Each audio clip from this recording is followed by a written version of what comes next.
الحمد لله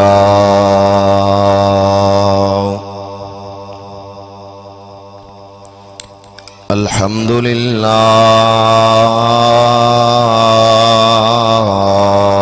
نحمده ونستعينه ونستغفره ونؤمن به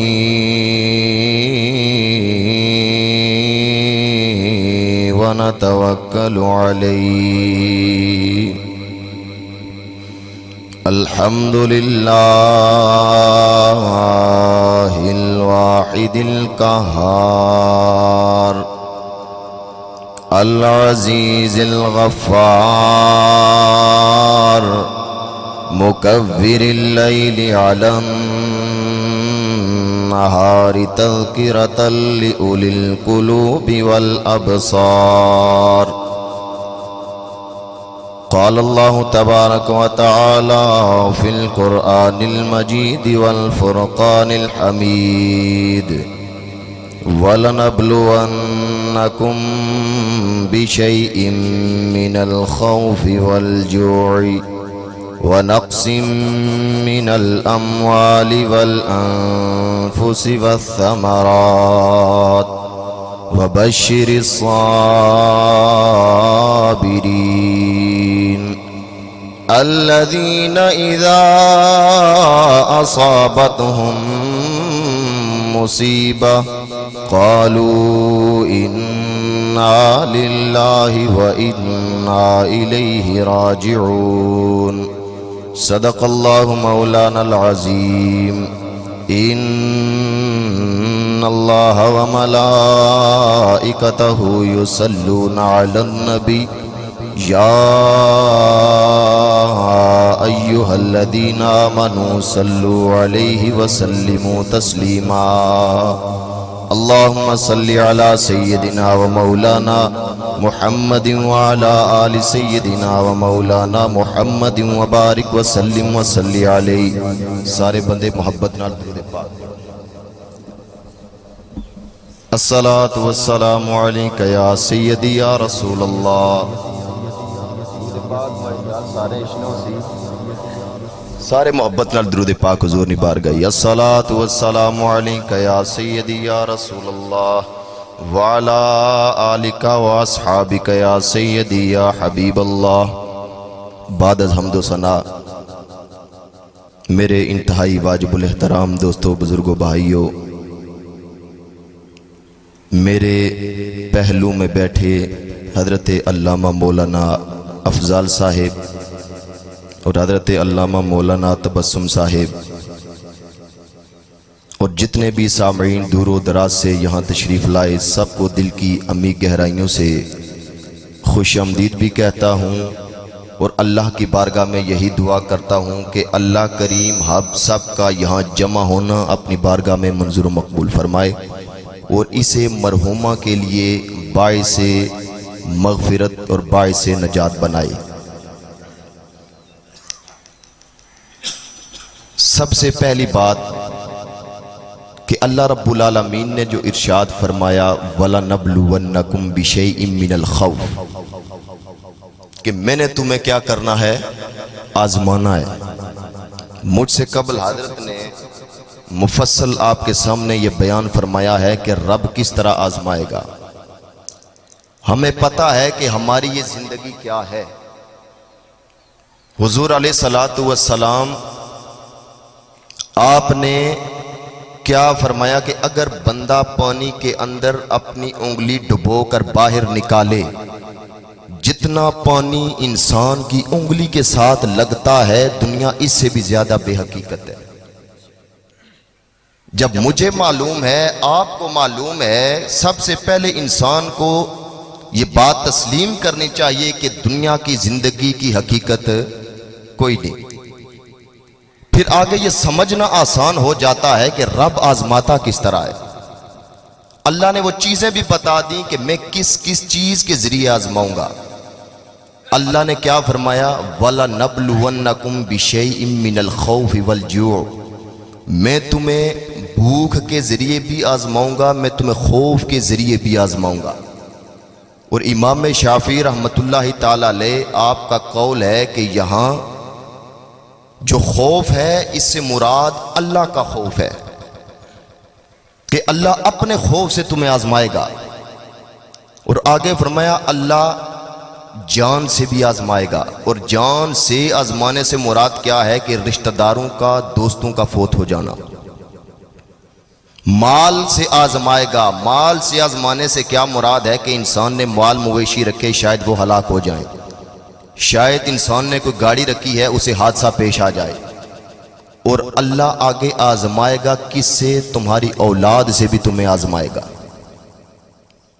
عموماً کیا ہونا کہ جلے سڑے، ہاں میں کوشش کر سا کہ گل سمجھا کہ جلے کوئی کسے بندے نہیں جوان بیٹی یا بیٹا فوت ہوئی جانا تے آساں کیا کرنے ہاں کہ دلوں بڑا دکھ ہونا، تے دکھ ہونا بھی چاہیے،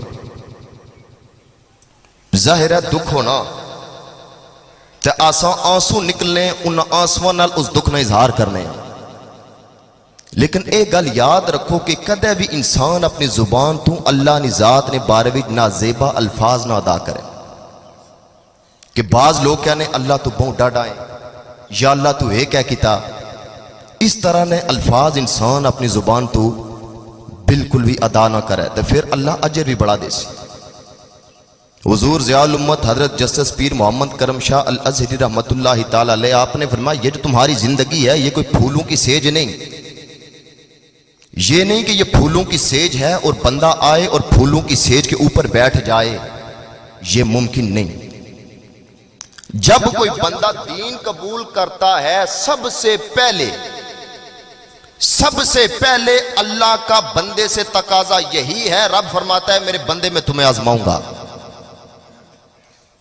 دین اسلام کے دامن میں آنے سے یہ مراد نہیں کہ میں تمہیں آزماؤں گا، نہیں، جب تم نے دین قبول کر لیا ہے میں تمہیں ہر حال میں آزماؤں گا، میں مال لے کے بھی آزماؤں گا، میں مال دے کے بھی آزماؤں گا، میں اولاد لے کے بھی آزماؤں گا، میں اولاد دے کے بھی آزماؤں گا کہ یہ بندہ کرتا کیا ہے۔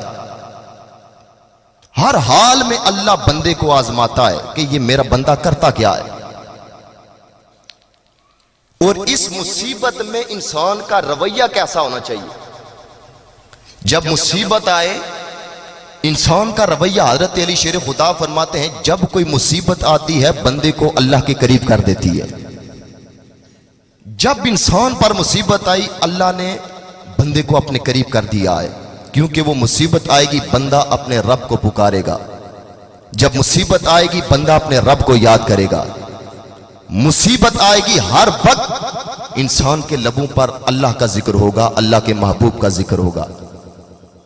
اللہ نے انبیاء کو آزمایا ہے، حضرت ایوب ان کو بھی اللہ نے آزمایا ہے، 60 سال تندرستی کے عالم میں گزارے اور 18 سال بیمار ہو گئے۔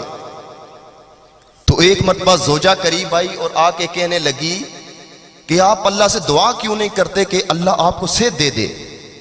آپ نے فرمایا اللہ نے مجھے بیمار 18 سال رکھا، اللہ نے صحت مجھے 60 سال دے کے رکھی، میں چاہتا ہوں جتنا عرصہ اللہ نے صحت دے کے رکھی اتنا عرصہ اللہ مجھے بیمار بھی رکھے۔ جب یہ جملہ آپ نے ارشاد فرمایا اللہ نے آپ کو شفا عطا فرما دی، جب اللہ نے آپ کو صحت دی تو زوجہ کہنے لگی اب یہ بتائیں بیماری کا عالم اچھا ہے یا صحت کا عالم اچھا ہے؟ آپ نے فرمایا بیماری کا عالم بڑا اچھا تھا کہ جب میں بیمار تھا تو دن میں ایک مرتبہ میرا رب مجھ سے میرا حال پوچھا کرتا تھا۔ یعنی جب بندہ مصیبت میں ہوتا ہے، تکلیف میں ہوتا ہے تو رب بندے سے خوش بھی ہوتا ہے، کس وجہ سے کہ یہ میرا بندہ میرے قریب آ رہا ہے، یہ بندہ میرے پاس آ رہا ہے۔ ہر انسان کو اللہ نے آزمایا ہے، حضرت ابراہیم کو آزمایا، وہ آگ میں گئے، جب وہ کامیاب ہو گئے تو اللہ نے انعام کیا عطا فرمایا کہ اللہ نے آپ کو امام بنا دیا۔ یا اللہ تو نے کیا امام بنایا، کیسا امام بنایا؟ اللہ نے فرمایا کہ میں نے ابراہیم کو آزمایا، میرا ابراہیم آزمائش میں کامیاب ہو گیا تو میں نے محمد مصطفیٰ کو ابراہیم کی نسل میں پیدا فرما دیا ہے۔ جب مصیبت آئے آزمائش آئے انسان کامیاب ہو جائے تو رب اجر بڑا عطا فرماتا ہے۔ حضرت عبداللہ مزنی حضور علیہ الصلوۃ والسلام مکہ مکرمہ میں آپ کے دل میں حضور کی محبت موجود ہے، حضور کا پیار موجود ہے۔ حضور علیہ الصلوۃ والسلام نے مکہ سے مدینہ منورہ ہجرت فرمائی۔ جب حضور نے ہجرت فرمائی تو دل میں آرزو پیدا ہوئی، کیوں نہ میں مکہ مکرمہ سے مدینہ منورہ مصطفیٰ کے پہلو میں چلا جاؤں، لیکن حالات سازگار نہیں، آپ نے ہجرت نہیں فرمائی۔ جب فتح مکہ ہو گیا، حضرت عبداللہ مزنی کہنے لگے میرے دل کے اندر بڑی خواہش آئی، اب میں نے مکہ کے اندر نہیں رہنا، جا کے مصطفیٰ کے قدموں میں بیٹھ جانا ہے۔ جب مکہ کو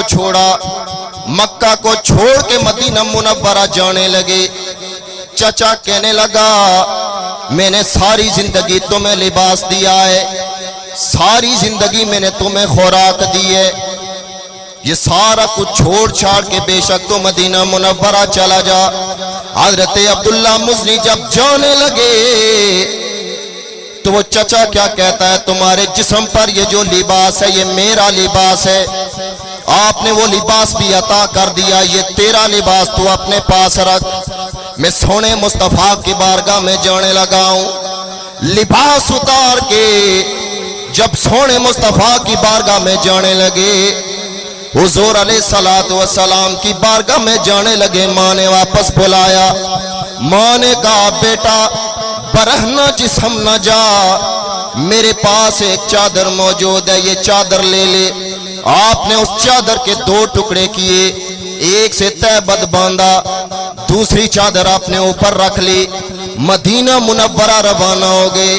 حضور علیہ الصلوۃ والسلام نے استقبال فرمایا اے آنے والے بتا تیرا نام کیا ہے؟ وہ کہنے لگے میرا نام عبدالعزیٰ۔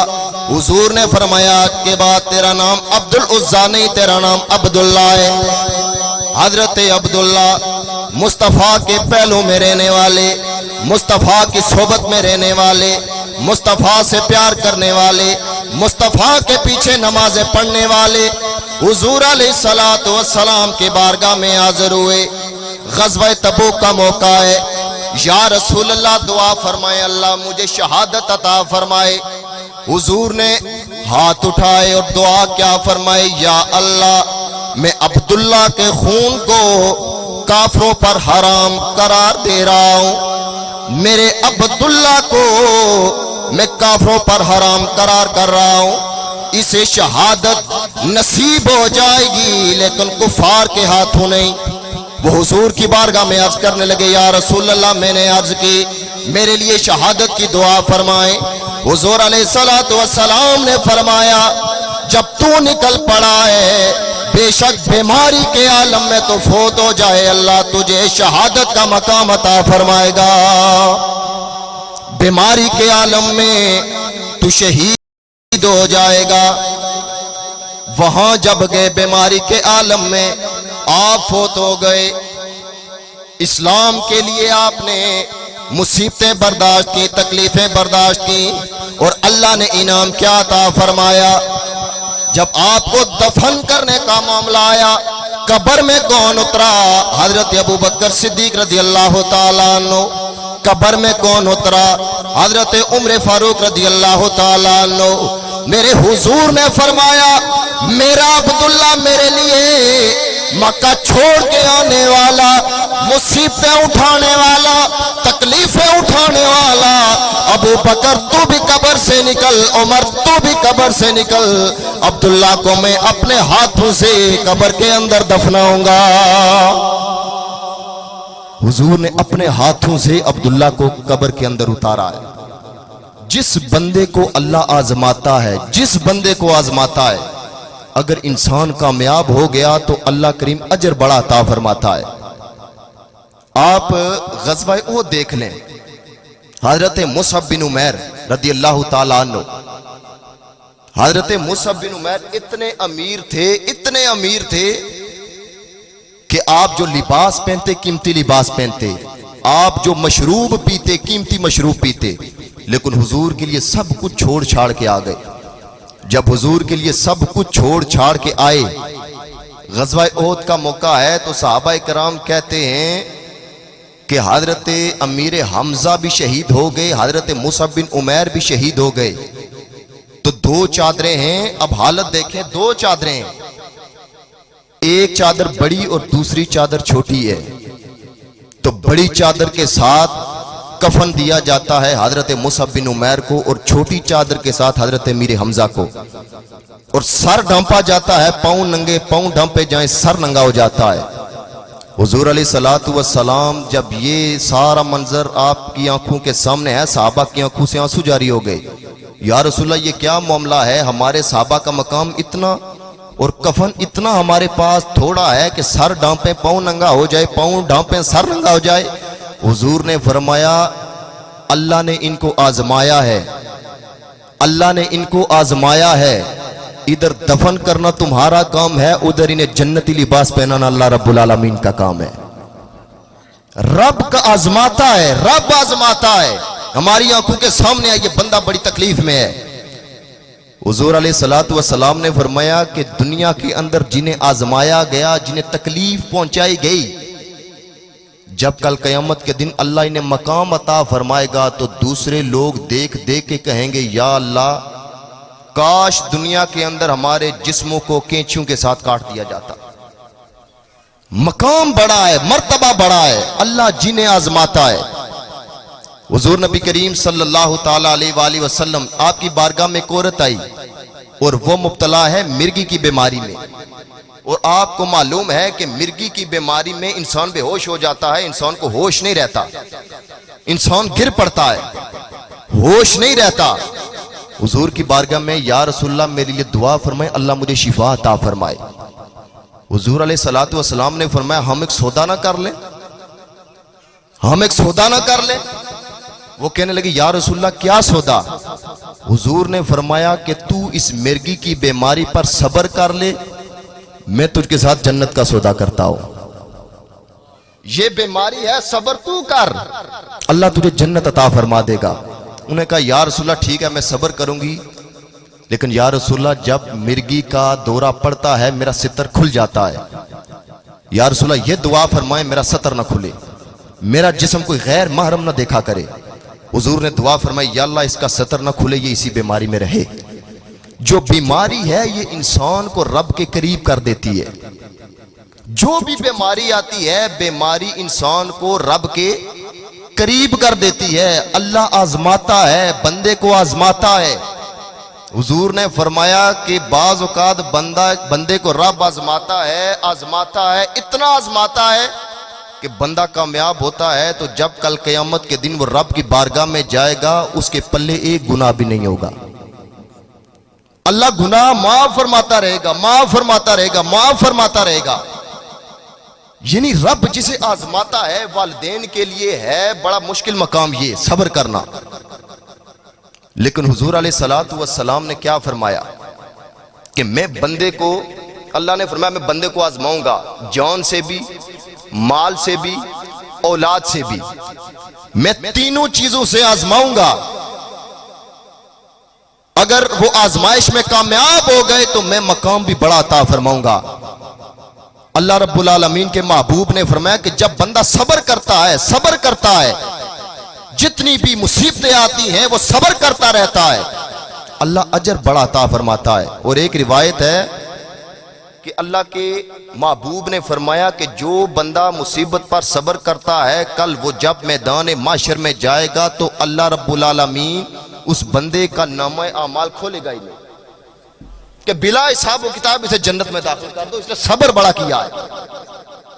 اصل چیز جو ہے وہ صبر کرنا، اپنی زبان سے نازیبا الفاظ نہ نکالنا، اللہ رب العالمین کی ذات کے لیے نازیبا الفاظ استعمال نہ کرنا۔ یہ میرا جسم ہے، یہ آپ کا جسم ہے، ہم نے ایک نہ ایک دن فنا ہو جانا ہے۔ مجھے بھی معلوم ہے، آپ کو بھی معلوم ہے، ہم نے دنیا سے چلے جانا ہے، ہمارا وجود ختم ہو جائے گا، کوئی نام لینے والا نہیں رہے گا۔ آج اگر ہم اپنی فکر کر لیں، اگر ہم اپنی قبر کی فکر کر لیں، یقین جانے کہ اللہ کریم ہم سے بڑا خوش ہوگا۔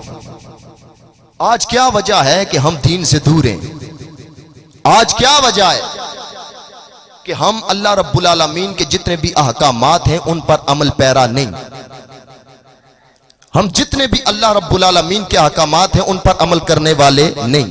حضرت بھی تشریف لے آئے، آپ ان کا استقبال فرمائیں، ہمارے مہمان ہیں۔ نعرہ تکبیر، نعرہ رسالت۔ بسم اللہ، جاری رکھیں۔ بسم اللہ، السلام علیکم۔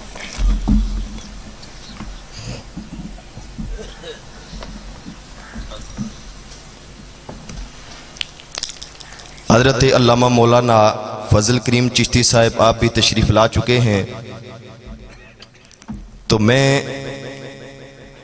زیادہ دیر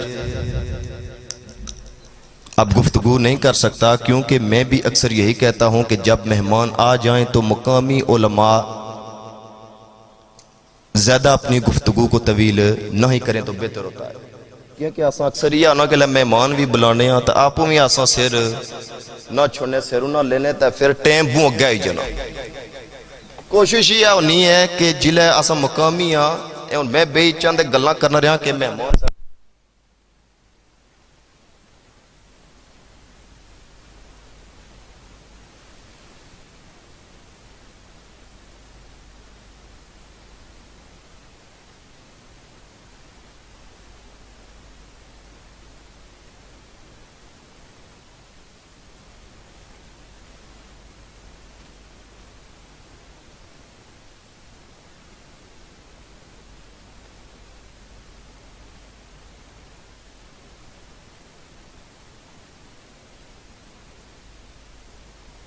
ہر بندے کو آزماتا ہے۔ بعض اوقات ایسا ہوتا ہے کہ انسان اچھی صحت والا ہوتا ہے، اچانک انسان کی صحت کو بیماری کا گن لگ جاتا ہے، اس وقت رب آزماتا ہے کہ یہ میں دیکھوں تو صحیح میرا بندہ کرتا کیا ہے، کہ یہ سراپائے وقار رہتا ہے، سراپائے عجز و نیاز رہتا ہے، یا یہ آہو فغاں کرنے لگ جائے گا، یہ کرتا کیا ہے میرا بندہ۔ حضور ضیاء الامت رحمت اللہ تعالی علیہ آپ نے فرمایا کہ یہ زندگی پھولوں کی سیج نہیں، وہ اپنے وہم و گمان سے یہ بات نکال دو کہ ہم دنیا میں آئے، ہمارا رب ہمیں آزمائے گا نہیں۔ موطا امام مالک کی روایت کہ حضور علیہ الصلوۃ والسلام نے فرمایا کہ اللہ جب کسی بندے کو آزماتا ہے اور وہ بندہ اگر صبر کر لے تو اگر اللہ اس بندے کو اس بیماری سے شفا دے دے تو اللہ فرماتا ہے اس بندے کو بیماری سے پہلے جو صحت تھی اس سے میں بہتر صحت عطا فرماؤں گا۔ اگر بندہ صبر کرے تو اس سے بہتر صحت عطا فرماؤں گا۔ اور فرمایا کہ اگر بندہ اس بیماری میں رب کے حضور چلا جائے تو اللہ کریم کے محبوب نے فرمایا کہ وہ رب کی رحمت کی طرف چلا جاتا ہے۔ رب بندے کو آزماتا ہے، اگر انسان کامیاب ہو جائے تو رب اجر بھی بڑا عطا فرماتا ہے۔ اور میں اسی پر آپ سے اجازت چاہوں گا، اور جتنے بھی احباب دور و نزدیک سے یہاں تشریف لائے سب کو میں دل کی عمیق گہرائیوں سے خوش آمدید کہتا ہوں، خصوصاً حضرت جو تشریف لائے ہیں اتنے دور سے، اور ہم سارے جو آئے ہیں ان کو سننے کے لیے آئے۔ اللہ رب العالمین ان کو درازی عمر بالخیر عطا فرمائے، اور اللہ کریم ہم سب کو حضور علیہ الصلوۃ والسلام کی محبت عطا فرمائے، اور اسی محبت پر ہمیں موت عطا فرمائے۔ وآخر دعوانا ان الحمدللہ رب العالمین۔